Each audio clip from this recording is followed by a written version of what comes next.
In today's video, I'm going to teach you how to use Mailerlite subscribers, groups, and segments for targeted campaigns. We'll start in the main subscriber section because that's your hub for everything related to your audience. From here, you can add contacts in 3 ways. For a few people, use manual add to quickly enter an email and any basic details. For a larger list, choose File Upload and import a CSV or TXT file. Before you upload, make sure your column headers are clear, like first name, last name, and email, so you can map them correctly. If your contacts are already in another tool, consider a direct integration, which syncs data automatically and saves you time in the long run.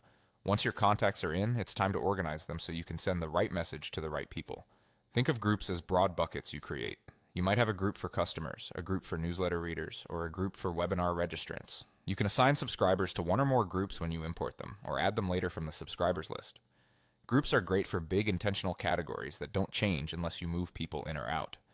Next are segments, which are dynamic. Instead of you placing people into a segment, Mailerlite does it for you based on rules you set.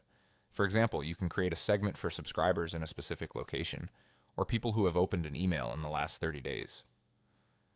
As subscribers' data or behavior changes, segments update automatically, so you always have an up-to-date audience slice without manual maintenance. When you're ready to send a campaign, you'll choose one or multiple groups or segments as your recipients. Use groups when you want to target a defined category, like your VIP customers, and use segments when you want to filter by live criteria, like recent activity or location. This approach helps you keep messages relevant and improves engagement. A few tips to keep things clean and efficient. Use clear names for your groups so your team always knows who's inside. During imports, double-check field mapping to avoid misplacing data. And if you're using direct integrations, review the sync settings so new subscribers flow into the right group automatically. Finally, review your segments every so often to confirm the rules still match your targeting goals.